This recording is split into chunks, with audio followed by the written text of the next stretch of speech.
Hi, everyone. Welcome to Both Sides of the Story. I'm your host, Alan Janae from CBS 4. Thanks for joining us. Tonight is the third place match for our winners bracket. Students from George Washington in Denver and Mountain Vista in Highlands Ranch are here to battle it out. All right, so let's meet our participants right now. First up, Sahithi Mathukumilli, a junior from Mountain Vista High School. Let's see her story. As a kid, I was super shy, afraid to talk to people. So I found speech and debate and I was like, you know what, let's try it. And here I am, now super comfortable speaking in front of people. I'm Sahithi Mathukumilli and I go to Mountain Vista High School and I'm in 11th grade. Since I do want to go into healthcare, I hope that I can be that person where my patient feels super comfortable talking to me and that I can communicate clearly, concisely, in a way that's perceivable to my patient. Combining Sahithi's ability to be so calm and poised and passionate, but with that organizational skill and that collaborative nature, I think that's one of the things she brings to a debate environment. So it takes away the aggression and leaves that real sense of a knowledgeable, experienced student. I believe that taking a part in speech and debate is one of the most impactful things that you can ever do. And it'll improve your confidence, your speaking skills, and it's something that you can use to make change wherever you see that change needs to be made. You've met Sahithi. Next, meet Ethan Carter, a senior from George Washington High School. Let's meet Ethan. My name is Ethan Carter. I am a senior and I go to George Washington High School. My favorite part about debate is just kind of the arguing what I want to argue. I prefer to be unapologetically myself with what I say. Win or lose, it doesn't really matter as long as I'm educating someone else on something they may have not thought of. I really just like the little nuances of debate and just being able to say, here's what I believe in and here's how it's connected to whatever we're debating about. Ethan is extremely passionate about debate. He has really, in the last 4 years, come to be able to use his voice to advocate for issues that he really cares about. And he's also become a leader on our team. And I feel like he should really get a chance to be highlighted in the community. What inspires me, my mom actually inspires me, just how hard she has worked. Seeing her growth and her determination just really inspires me and makes me want to be the best version of myself. Great story, two tremendous debaters. Also joining us is our illustrious panel of experts who will offer their analysis of our debate today. They are Dominic Dezzutti, host of Colorado Inside Out, the weekly roundtable program here on PBS 12. He's joined by Ed Sealover, senior reporter with the Denver Business Journal, and Sam Batten, the executive director of the Colorado Youth Congress. Here we go. Time to set the ground rules right now. Each side will present their case, ask each other questions, and have a chance to offer rebuttals. Now, both students have prepared a pro and a con case for tonight's debate. They won't know which side they'll defend until we have a coin flip right here in our studio. When it is finished, we'll go back to our illustrious panel for questions, and we'll find out whom they felt offered the best arguments. So let's get started right now. Here's the issue up for debate today. It is this: should the United States federal government implement a central bank digital currency? Let's have our coin flip now and we'll get things underway. I will do the toss. Sahithi, you are on my right. Therefore, you will call heads or tails? Heads. Heads it is. What would you like, pro or con? Pro. With the affirmative. That means you get things going. As the proponent, the floor is now yours. 3 minutes. Go ahead. Today, I will present to you my case on why we should vote in affirmation for the resolution the United States federal government should implement a central bank digital currency. To justify this, I will discuss the reasons for advancing U.S. technology to remain on the global stage, making transactions for the public easier, and allowing the United States to fully develop digital currency and make it as safe as possible. My first key point is that the United States needs to continue advancing technology to remain powerful on the global stage. To keep our position as a country of power among other great nations, we need to keep improving our systems. Otherwise, we will fall behind and fail to have the influence that we currently have on the global economy. According to the Center of Economic and Policy Research, the U.S. has the world's single largest economy, accounting for almost a quarter of global GDP, 1/5 of global FDI, and more than a third of stock market capitalization. With such a high level of global influence, we must keep improving to keep other dependent countries reliant on U.S. success afloat. Introducing a digital currency will help move tech to the next big level and would give the United States even more leverage in the world. In addition, implementing this digital currency in the United States would help make transactions easier, faster, and more convenient. The transactions in digital currency would be instantaneous and low cost, and they would also be lower risk since there would be limited fraud or scam with cryptocurrency. On top of this, it would be difficult for personal information to be leaked because everything is encrypted and no one can check your payment information. This fact alone makes digital currency much safer than the traditional credit card or cash, which can very easily lead to fraudulent charges.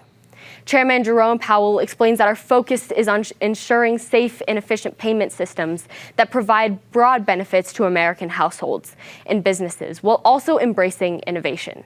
And his words wholly encompass the goals of digital currency. We're trying to stay up to date with the ever-changing technology whilst facing pressure from other countries, and the federal government should take charge and make a central digital currency so that the United States can continue to thrive and pave the way for other countries. My final point is this: hesitation is failure. David Treat, leader of the Blockchain Practice for Accenture, which is the leading research initiative into central bank digital currencies, tells us that it's going to take some time to do it right. We're talking about a 4 or 5 year journey to real availability and usage, and a lot of learning that has to happen between now and then to make sure that it's implemented and it fits with each country's social values and laws. Digital coins represent another avenue that central banks are pursuing to make payments more efficient, and we need to take action now so that we can review its trends and best prepare ourselves for any potential disasters. We are headed inevitably toward a world that is run by digital currencies, and we need to make sure that we're prepared for its demands. Thus, I urge you to vote in affirmation of the resolutions for the reasons of maintaining U.S. global influence, making transactions more convenient, and to prepare ourselves for what the future of cryptocurrency holds. Sahithi, thank you very much. She has the affirmative. Now, Ethan, with the negative. 2 minutes for questions and cross-examination. Go right ahead. Great. So let's talk about your second argument. You bring up allowing more people to enter, more people making the transactions easier. Is this allowing those that are unbanked to have banking accounts? Yes, since everything is digital, it's open to the public and open to everybody, and it makes things a lot easier and faster and overall safer for everybody. Great. Will this resolve the issues of current inequities of people not having bank accounts? Is this going to account for their reasoning of not being within the current system? Yes, again, as I mentioned before, since all digital currencies are public and available on the global stage and are made more convenient and faster, we do have the ability to make banking with cryptocurrencies accessible for everybody. Great. And you talk about in your first argument about how that data won't be leaked and there's that sense of privacy protection. How can we trust that the government will not abuse the power of the information of people's transactions? I mean, we can only do so much to prevent that, but I think if we put this forward and make sure that we implement regulations for the interference of the United States government and we kind of lay down these ground rules, we can make sure that we do put our best foot forward and make sure that banking through cryptocurrencies is available for everybody in a safe way and the federal government won't get involved. Thank you. And also, do you have any current examples of in the status quo of countries with a central bank digital currency? Again, this is something that we're working towards, and it's something that a lot of countries are working towards. And so I think it will ultimately take over, as we've seen with cryptocurrencies such as Bitcoin, which is just one of the most popular. And so since that is gaining so much attention, we need to make sure that our countries and others around the world are able to keep up with that demand and advancing with the times and not just staying stagnant. Great, all right, we'll have to wrap up the questions right now. Ethan, with the negative, the floor is now yours for 3 minutes. Go ahead. Great. I negate the resolve the United States federal government should implement a central bank digital currency for the following 3 reasons. First, a central bank digital currency would lead to violations of privacy. This is in the form of data collection from the blockchain coding and also by government surveillance. This threat is seen within an article published by Charles Lane in the Washington Post in 2021. We do not want to create a system that would give government access in real time to detailed information about every single transaction, as individual citizens might conduct for the Chinese government, that's not an issue. Beijing seems to see CBDC as a major step towards its goal of complete digital-enabled social surveillance and control. China is the current leader in CBDC. It is problematic because it is being used as a tool of surveillance to actively oppress their citizens. The fear that is associated with CBDC can be seen in an article from Investopedia by Shobit Seth in 2021. The provider would become very privy to every transaction conducted. This can lead to privacy issues similar in that ones that plague tech behemoths and internet service providers. Example, central banks could disallow transactions between citizens. When the right to privacy is lost, it can lead to the over-policing of certain communities. All that it takes is for one potential bad actor that can abuse this. This is an invasion of privacy. Second, there is a lack of regulation with the CBDC. This lack of regulation is maintaining consistency with the failure of the initiative. This is evident from the article from the Columbia Law Review by George Yuzhou. It is high time for central banks leaders to abstain from triumphant speeches on CBDC until they have found a way to avoid systemic risk and regulatory problems of CBDCs. We are far from discovering an effective approach. These concerns are reflected in the recent guidelines for access of master accounts by the Federal Reserve. One could imagine during a banking crisis a rush to bank deposits to CBDCs, exacerbating the crisis should central banks resist these efforts at conversions. A gateway market could emerge. A premium on CBDC. The threat of worsening an economic crisis is there, and there are no regulations or frameworks on how to handle a crisis, which is the driving factor for why the U.S. ought not to implement a CBDC. Third and finally, as previously mentioned, privacy and regulation threats prove why the United States should not implement a CBDC.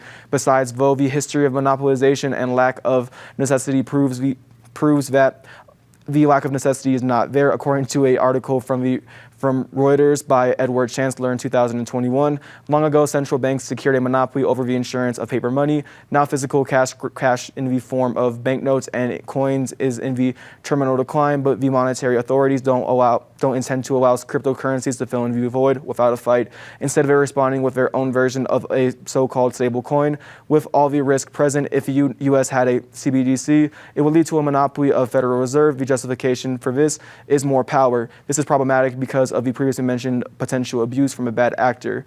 Also, there is no solid justification for implementation. According to an article by Vox EU by Peter Bofinger in 2021, there is no obvious justification for digital cash substitutes from the point of view of allocative efficiency. The narrow solutions that are discussed by far do not seem attractive enough to compete successfully with private bank deposits and private retail payment systems like PayPal. The current status quo is better than the potential risks. Thus, I urge a negative ballot. I now stand open for cross-ex. Ethan Carter, thank you very much. The question of the day: should the federal government implement a central bank digital currency? You have Ethan with the negative. We have Sahithi with the affirmative. 2 minutes for questions now from you, Sahithi, to Ethan. Go ahead. All right. Thank you for your speech. How can we expect to stay on the global stage if we don't adapt to the times and what other countries are moving to do? If we're adapting to the times, we're adapting to oppression and authoritarianism. What we need to be striving for maintaining security amongst our own citizens. The ability for a negative actor in the government to abuse the central bank digital currency is more reasons why. But also, if you look back to my case, I mentioned about how there is lack of regulation. We should not gamble and say just because everyone else is doing it, we should do it. For example, if everyone else is jumping off of a bridge, we should not jump with them. What we should be doing is we should be investigating more, and from the investigation I've provided in today's round, it's evident that the risks far outweigh any small potential benefits of a central bank digital currency. All right. And then you mentioned, I think it was in your third point, that cryptocurrency could potentially lead to an economic crisis that we aren't prepared for. So could you please explain how regular money could potentially be better than cryptocurrency economic crises? Yeah, of course. So when talking about the potential digital currencies, it's mentioning something like last year, in the previous years with the COVID pandemic, and the strive for requiring loans. When people need money and they need access to maintain themselves, and they go straight to the Federal Reserve, which during an economic crisis is bad because giving more money is just going to exacerbate the problem because we're putting ourselves more into debt and we're not allowing ourselves to repay for that. It's going to lead to the problem being worse. We're not really seeing any tangible benefits from this or anything that would be better than in the current status quo of commercial banks. All right, and then do you see in the future, do you envision CBDCs with the rise of things like cryptocurrencies and investments? Do you think that those could eventually take over our lives in those investments? Yes, but as I've proven with my case, they're going to take over in a negative way. They're going to take over in the form of privacy abuse and lack of regulation. And that's time. Thank you. All right, we'll have to cut the questions off right there. Now, Sahithi, 2 minutes for a rebuttal. Go. All right. I would like to start with touching on my opponent's first point of the fact that cryptocurrencies don't provide enough security. Now, I mentioned in my case, it was my third point, saying that we need to start implementing and laying the foundation of cryptocurrencies right now so that we can plan for any potential disasters. As we know, this can be a journey. This is something that is going to take a while, since it's a journey that we're embarking on. It's going to take time. So if we are able to start implementing those cryptocurrencies now, then we can plan for things like, oh, will it be an invasion of privacy? Which I think it won't, because we'll have the tools to plan for that and counteract it. And we can speak with people who are knowledgeable about this topic and make sure that we are executing the cryptocurrencies in the way that will serve the people best. Again, we need to move forward with our money and our transactions, and we can't keep doing what we have been doing for the past couple of years. The U.S. is a country that's built off of economic progress and technical advancements. And in order to keep that kind of movement up, we need to make sure that we're pursuing new opportunities and not fearing the potential drawbacks of it. And also, I think that CBDCs are incredibly powerful in this day and age, especially with the stock market. We've seen Bitcoin. And cryptocurrencies are also protection from inflation, as there is a certain amount and we know what to expect and when we can expect the downfall of cryptocurrencies. And therefore, if we look to last year, we won't see the amount of economic ups and downs, and we won't have as volatile of a market through a pandemic, since we know what to expect and that we can monitor this with the implementation of cryptocurrencies. Thank you. All right, Sahithi, thank you very much. Now, should the United States have its own digital central bank digital currency? The question of the day. Ethan, now 3 minutes to respond and close in the negative. Go right ahead. Great. Let's start off with my opponent's attacks on my case. Firstly, my opponent mentions that we need to prioritize, that we need to lay the foundation for a federal for the CBDC. But the only issue with that is I have proven time and time again throughout my case with evidence that there is no current means of regulation, but also the potential abuse by the government is not going to be fixed. Again, all it takes is one potential bad actor, one person with prejudice or bias within power to harm people. As I mentioned within the Investopedia evidence, it could stop people's transactions. What happens if one person targets a specific community and oppresses them economically? We will be coherent with China with their human rights violations. Again, in the status quo, China is the leader in CBDC, and they're using it as a surveillance program in order to actively oppress their civilians. And again, in response to regulation, my opponent mentioned how cryptocurrency and the downfall that we need to start building ourselves up. Again, not everyone has access to the internet. The whole idea that you're going to increase inclusion is not really there, because because not everyone has access to the internet, financial literacy, or the phones. Basically, you're just going to be saying, here, we have a new digital form of currency, which is going to allow us to have more money. Now let's move on to the affirmative case. My opponent mentions the U.S. needs to be centered on the global stage. I agree. The U.S. should be centered on the global stage and move away from authoritarianism. By implementing a central bank digital currency, we are coherent with dictators. Again, China is the major example within today's round of a state with a central bank digital currency actually enacted. That is a threat. Again, they are using this to actively monitor and oppress their civilians. We need to avoid this so we are not allowing for there to be an increase of oppression within the United States than there already is in the current status quo. Now, my opponent talks about how it's easier for people to pay. Again, the only people that are going to be able to have easier access are the people who are able to afford internet, or the people who have smartphones, or any basic form of financial literacy, or have access to better wealth, which in a structurally violent system you're not going to see. Basically, what this is going to do is you're not going to really solve inclusion. The people that are unbanked, my opponent in cross said yes, they will be helped. They will that the only issue is a central bank digital currency. The issue is not that. The issue is too broad to fix with one policy, and a policy that would fix it is not going to be a central bank digital currency. As I've proven time and time again throughout the round, we need to prioritize a negative ballot because the protection of privacy, the lack of regulation, and also the lack of justification. The lack of justification went unspoken in the last rebuttal, so this argument can be extended. Again, that is the idea that there is no solid justification for a central bank digital currency that the status quo like PayPal and commercial banks don't already do. Secondly, prioritize the negative because, as I've mentioned, there is the potential abuse for power. The abuse of the United States to become an authoritarian state is the ultimate impact or ultimate voter in this round, and for these reasons, I can only foresee a negative ballot. Thank you. Ethan, thank you very much. And finally, Sahithi, 1 minute to close. Go right ahead. I will start by addressing the points that my opponent made against me. The first being that we currently don't have any means and that the current system that we have is more beneficial to us than cryptocurrencies are with protecting people from fraud, and they have more privacy for individuals. Well, this is simply not true. If we take the time to implement a new currency and making sure that we do better just because another country is doing that same task in a different way doesn't mean we can't take their idea and turn it into something more positive.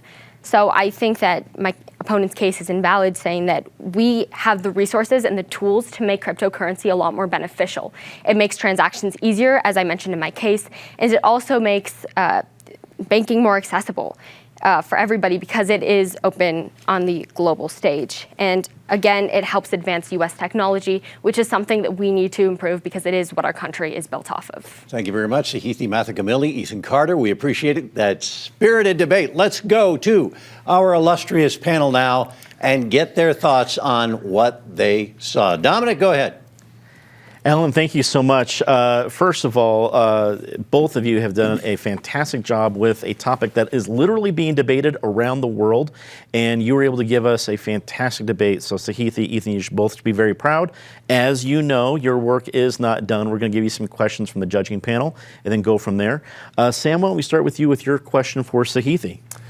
Yeah, Sahithi, my question is about regulation. We are having a really hard time as a country deciding on how to regulate the current cryptocurrency market. What gives you the idea that the United States has the capacity to actually create its own?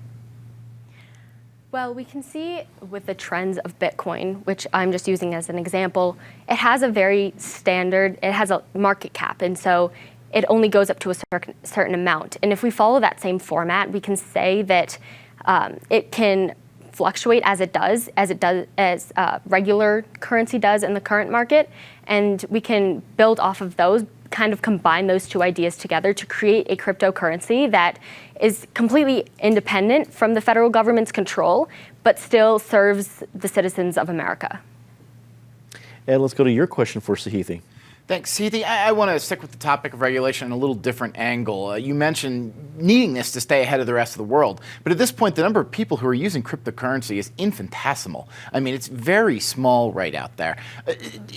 Creating a central bank digital currency is, in some senses, regulating this. Do we need to regulate something that is so early in its usage and so small in its uses right now? Or should we let the market play out before we decide to jump in from a federal standard? I think we should do a combination of both. I think we should definitely see the trends, which is why I said in my third point that we should observe the market trends and we should start kind of brainstorming ideas of how to make cryptocurrency work in our country as a standard form of payment. But we do need to observe those trends, and this is why we need to implement the digital currency now so that we can prepare for any potential disasters and we can see how the market does play out, because it is definitely still new, but we need to keep the wheels turning and keep technology going. Ethan, it's your turn. You're not off the hook. Sam, your question for Ethan. Yeah, Ethan, it's clear that you really care about the rise of authoritarianism and promoting a sense of justice in our country. The question that I have is that if we decide not to go forward with a digital currency and we lose technological advantage in the world, theoretically that could make our citizens less secure. And so what's your response to that? The idea is our citizens will not be secure. Again, as I've proven in case, the federal government, which I've proven has the ability to actively oppress citizens from all backgrounds or target specific citizens, they have the ability to regulate and decide who has access to money and who doesn't. Again, in theory, this is a great idea. A central bank digital currency would be amazing. Everyone has the access to pay for whatever they want, even if access wasn't an issue or there was proper regulations. But as to mention to the actual question, if we get behind, I would rather our country to be behind and have our people not being oppressed or being under surveillance, rather than being ahead and being equivalent to a state like China. Ed, your question for Ethan. Ethan, same topic again, different bent. I can see you're very concerned here about the federal government getting overly involved in oppressing people. But could you walk me through exactly how much this opens the door for federal oppression, more so than our current system? Is the federal government has a pretty carte blanche to dig into bank records, to monitor transactions, and to go after anything they need, especially in criminal cases right now. What's really going to be the difference here with the central bank digital currency? The difference is, rather than convictions, it's going to be people's actual ability to spend money and their access to money. As I mentioned in the Investopedia card, previously in my case, the ability for the government to deny transactions is what a central bank digital currency gives it. It's uplift a system to where the government is able to survey and say, maybe because of an uncontrollable factor that you have, I do not like you, I'm not going to allow you to participate within the economy, and I'm going to try to structurally oppress you. That is the biggest threat of a central bank digital currency, is it allows the government to have more active power in that manner.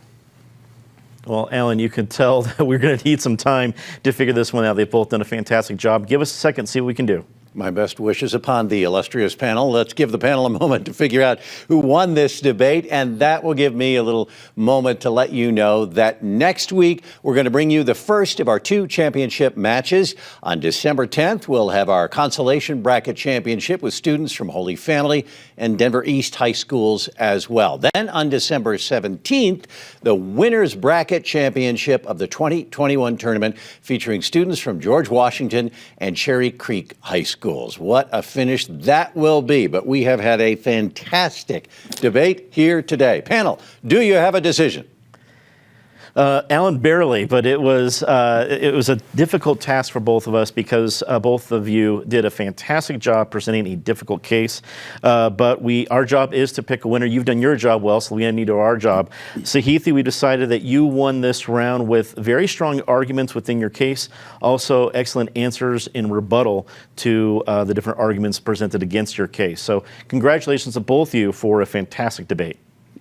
Tough decision. Thanks very much, and thanks to the both of you. That's all the time we have for our program tonight. And I want to thank our awesome students as well as our illustrious panel. I want to thank you for tuning in. It's the support of viewers like you and our sponsors that helps to make this show a reality. You can catch up on past episodes of this program on pbs12.org, and you can catch me on CBS4 for all the latest news and information that impacts Colorado as well. For everyone here at PBS 12, I'm Alan Janay. Thanks for watching, and that is Both Sides of the Story.